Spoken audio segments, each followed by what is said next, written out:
Testing. Hey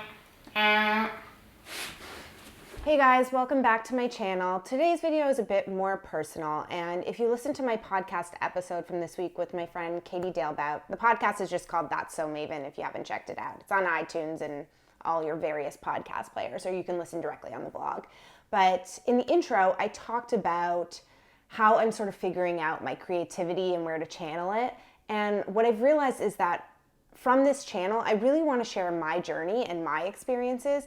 The podcast is a great platform for me to share other people's stories and everything we can learn from them. And the blog is where I kind of tie it all together. So where I take the things that I'm learning in my life and the stuff that I'm learning from other people and create stuff that's valuable for you. But today's video kind of ties in what I'm doing with the blog and also sharing my journey on the channel. And as you guys know, I made a big move a couple of months ago. So I'm from Toronto and I moved to San Francisco, California, so across a continent. And it was a big change, a really big change, and one that I was not at all prepared for, even though I was really excited for it. So this video is for anyone who is dealing with big changes, whether it be a move or a change in a job or a change in relationship. I hope you can find value in it and learn a thing or two. I know that I have learned so much along the way, so buckle up. We're going to chat for a little while. So the first thing is, no, it's going to be hard. It's going to be challenging, but it will pass. I love to think of life as sort of like seasons, in the same way that like every season brings a new experience. Like fall is totally different from winter and spring and summer. And I like to think that like we go through challenges and we go through like coasting times where like we're not feeling that challenged, and they're constantly changing and turning, and know that like the move is going to be difficult, but it's worth it. And I think that was something that I lost sight of because I was so excited about it. I was really ramped up. And then when the going got tough, I was like, oh my God, I made a huge mistake. This is never going to end. What have we done? It was really dramatic. But really, it was just one small fraction of many, many seasons of our lives. I'm really on my rent kick right now, so seasons of love, seasons of life. Okay, anyway, moving on. So it's a season, it will pass, I promise you. The next point is, and this isn't necessarily for everyone, but sometimes it's worth spending a little bit of extra money to save yourself some hassle. So when we moved from Toronto to Minneapolis, because we were there for a couple of months before we came to San Francisco, we decided to try and cut costs in the moving process, and it just made things really, really difficult. Like unnecessarily difficult, where a couple $100 would have probably saved a lot of time and wasted energy. So if you're debating whether or not to do it, you should probably spend a little bit extra money. And, you know, we're talking a couple $100 here. It's a different circumstance if you're talking a couple grand or more, but if it's, you know, if you're debating, should I spend the $50 for the movers? Do it. I promise you it is so, so worth it to leave it to the professionals. The third point is, don't hold on to things you don't need, like absolutely need. I think, you know, because our move was sort of a two-step process, we ended up purging a lot in the second move when we realized, why did we bring this with us? And unless you 1000% love the thing, it is not worth bringing. It really isn't. The cost of moving is so high that you have to really, really love your stuff to want to hold on to it. So I held on to way too much. And I realized over the last couple of months that I need way less to function. Granted, I am so happy all of my kitchen stuff is here now, so I have no regrets holding on to all of that. But there were things that I held on to that were just not worthwhile. So really be very, very picky with the stuff that you bring.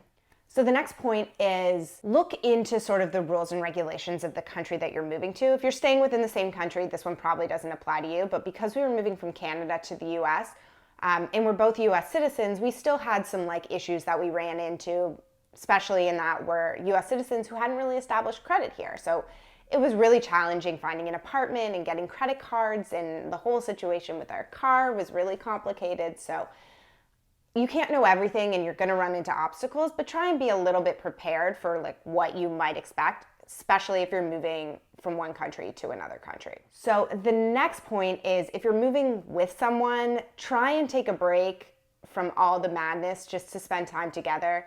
amidst all the apartment hunting and just trying to figure our life out, Kurt and I went away to this beautiful hotel in wine country here. And it was so nice to just take some time off from the rest of life and hang out together. It's really, really stressful. Moving is just really stressful. And especially when we drove most of the process. So we had a lot of time together to like sort out every sort of problem that kind of literally sometimes like a deer walked in our way. So it was really nice to just be able to take a break from it all. So don't feel like you need to like rush hot out the gate and get everything done. We're slowly decorating our apartment. We're really trying to keep this process as, enjoyable as possible. So make sure you give yourself some time off. The last point about moving is don't be afraid to lean on people for support. And this is honestly the biggest lesson that I learned. I felt like when I left, I was almost like rejecting the life that I had built, even though I love my friends and family so much. But I just felt like reaching out to them for support, they were going to be hurt by the fact that I left and then needed them to make me feel better about having left. So everyone was so kind. Even my mom, who really was not happy about us leaving, was just so great. And I think we're oftentimes scared to ask for help. And I'm so grateful that like after a couple weeks of crying a little too much, I reached out to my friends and family and they were so, so supportive. So don't feel like you have to like keep it all in. You'll go a little bit crazy if you do that. So the next couple points are about once you've actually moved and my tips on what to do once you've moved. And I have moved to a couple places. So I lived in New York and I lived in Montreal, and I've learned a lot from those moves. And I feel like it's really helped me in this most recent move. I adopt a yes girl attitude. So pretty much if someone invites me to something, I say yes if I'm available. But the things that scare us, that make us uncomfortable, where we really have to step out of our comfort zones, are really the whole point in like going through these move experiences. You really want to grow. You want to expand your network. You want to make new friends. And you can't do that if you're like sitting in your home all day. So really try and say yes to as many opportunities as you can. You'd be surprised how like kind people are when you're the new person there. So just do it. If you're having trouble meeting people, reach out on social media, post on your Facebook wall or on Instagram being like, I'm in a new city, tag someone you know. I did that, and I did that on the Healthy Mavens profiles, and it was actually really great because I was connected to a lot of really cool people. And if you reached out and I haven't emailed you back, I'm getting there. I'm so, so grateful. Thank you, thank you, thank you. I feel like I have an amazing group of friends here, and I haven't even met everyone yet. So thank you so much. But even if you don't have a large social following, people just like want to introduce people. So just be like, hey, I'm new to this city. Who do you know?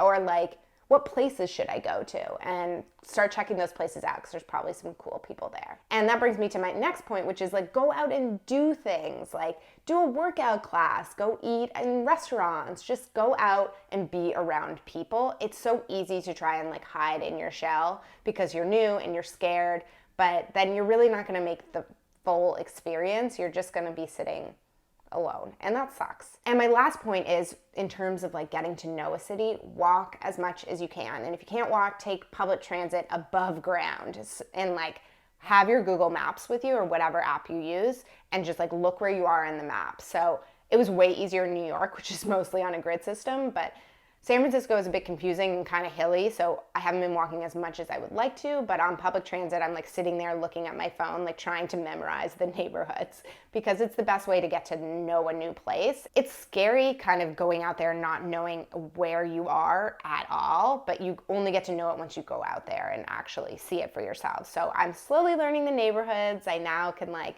kind of know my way around. I'm getting there. Yeah, I'm just kind of trying to make the most of this new experience. I'm really, really happy at the end of the day that we did this.